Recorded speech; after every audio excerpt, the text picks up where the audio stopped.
Hello, welcome to Release Your Wings. We have with us today Ken O Donnell, who is the coordinator of the Brahma Kumaris for all of South America.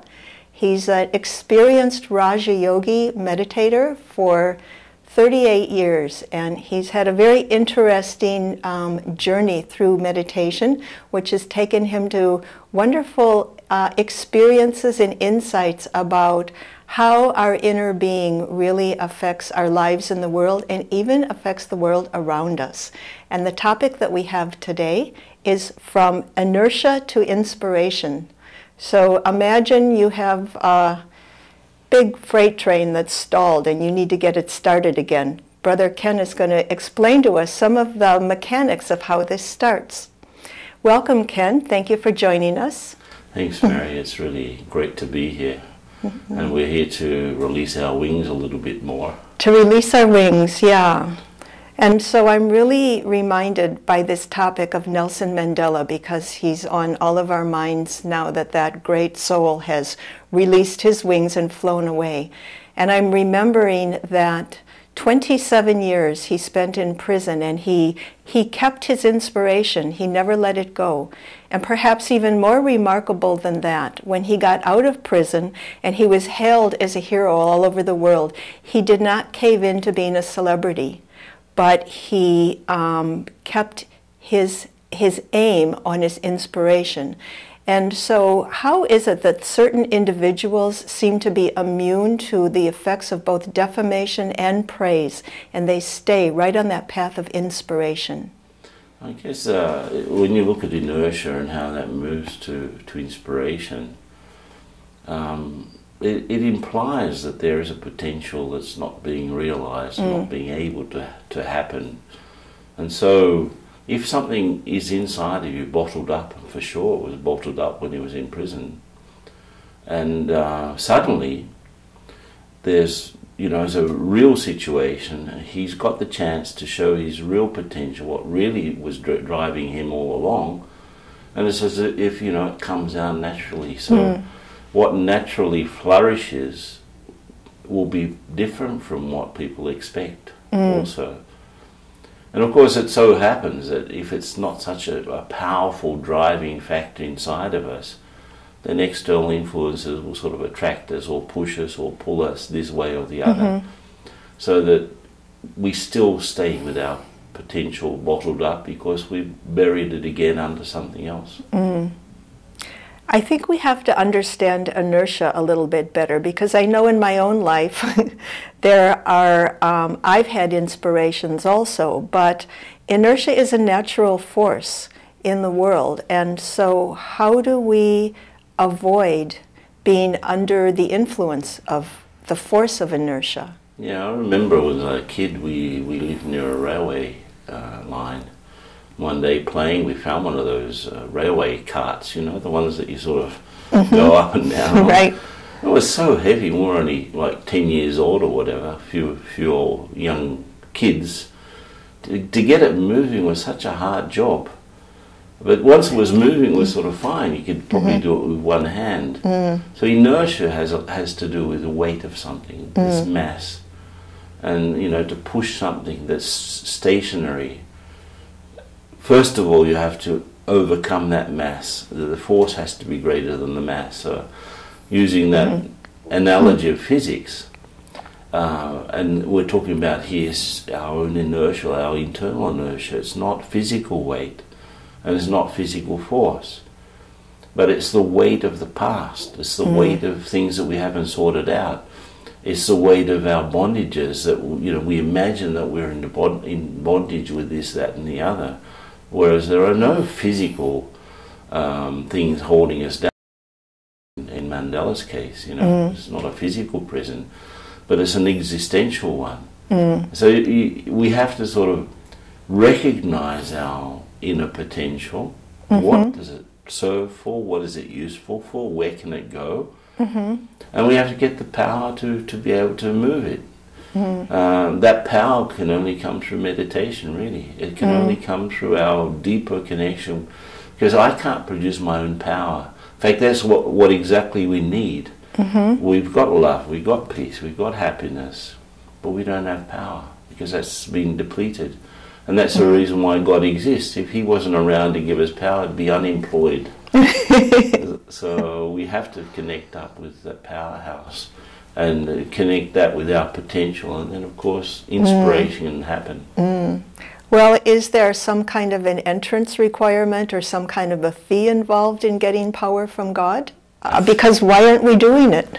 I think the fee is to give up your ignorance. That's pretty stiff fee for a lot of people. But it's like the missing factor in our lives is spiritual power.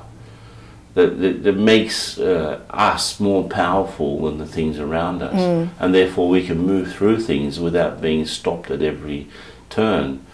And so this spiritual power comes from a loving connection with God, and that connection is like, okay, he's not the father of the body, he's not the father of even the roles that I play, he's not the parent, like he's the mother also.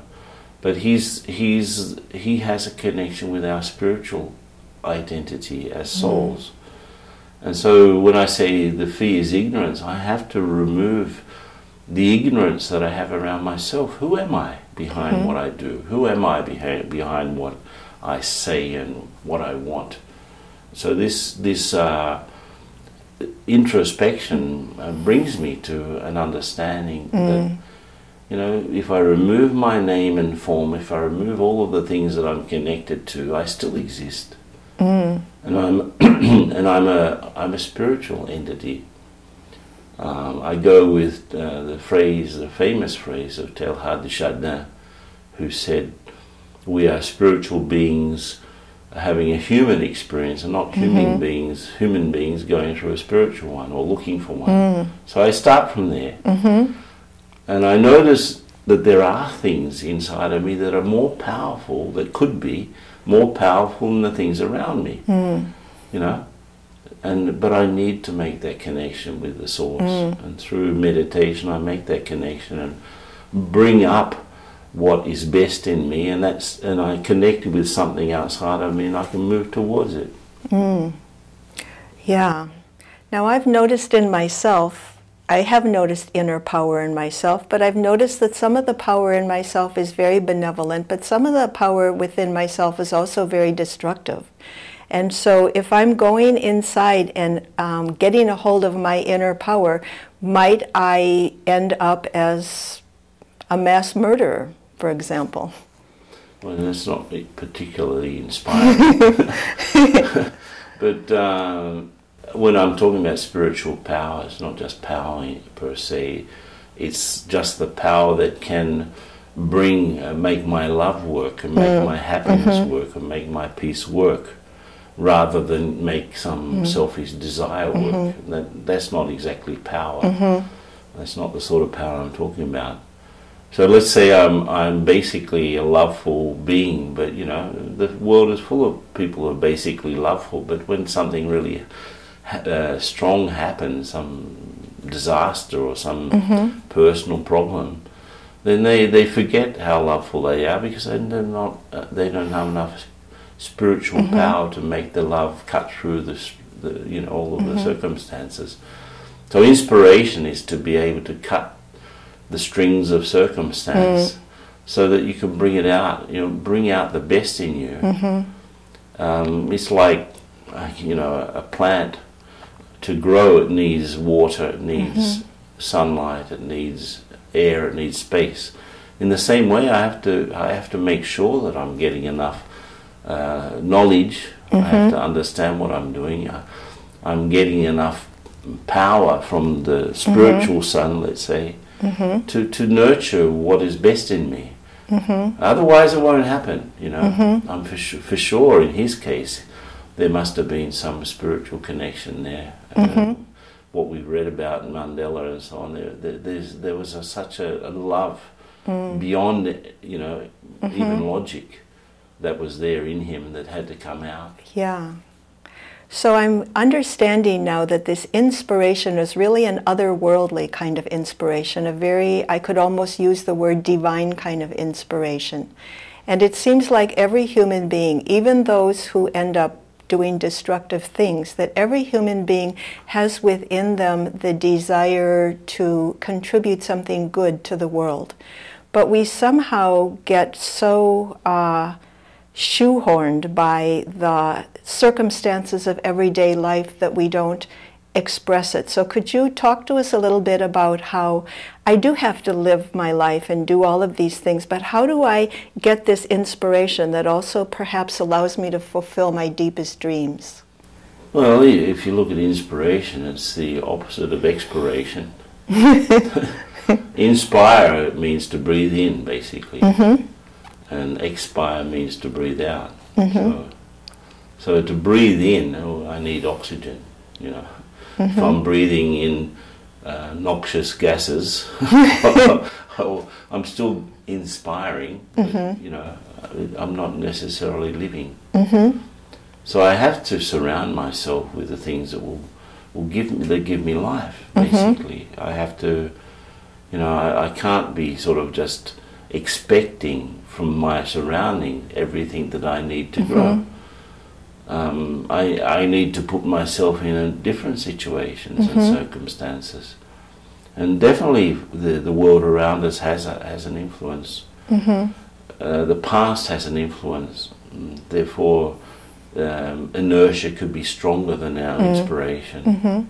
So you've got two influences that are happening in everyone. You've got the past, the things that have been sorted out, the things that haven't been forgotten and forgiven, the debts maybe, even physical debts, something that we're holding from, you know, some grudge that we're having against something, maybe a chronic grudge against a particular type of person. Doesn't matter who, but if someone has that sort of behavior, I lose it.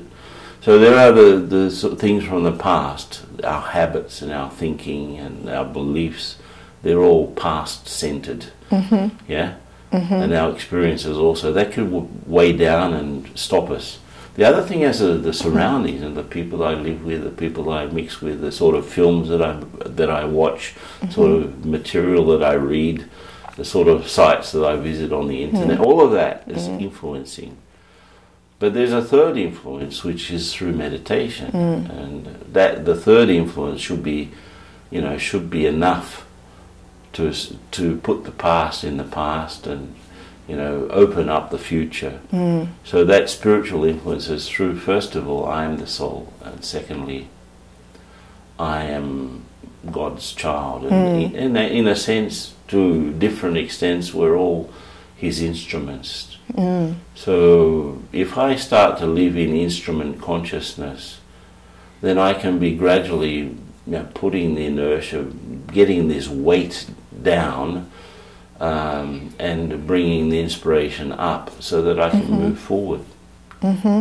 This is a very lovely inspiration, to think of myself as an instrument of God. And I know you've had many, many years of experience meditating. Can you share with us some example from your own life of how this inspiration has helped you to do or be or it's very influence? Very much connected with, you know, am I in creation mode or in destruction mode? You know, if I'm building up something great or I'm breaking down something equally great, or you know, so how am I being useful or not being useful? Looking at the world around me, and you know, that's enough for me to be inspired to go on, looking not what I need, but looking at the needs around me and connecting up with God, and you know, and making sure that, you know, this sort of flow starts to happen, because I don't know what people need, but God knows what people need. So let me be a sort of a halfway house or a channel, so that, you know, or you know, some maybe the best thing is to be a tap. You know, here's a reservoir, I'm just a little tap. You know, let that flow out through me. You know, that's the sort of experience that I have. And then I don't really need to know about, you know, how inspired I am, because it's everything, every single day is great. Thank you, Ken. And this is a lovely inspiration for us all to be able to practice today in our meditation, is that I am God's instrument. God is the big reservoir, and I'm just a little tap, and God's energy is flowing through me. Thank you very much, Ken. Thanks.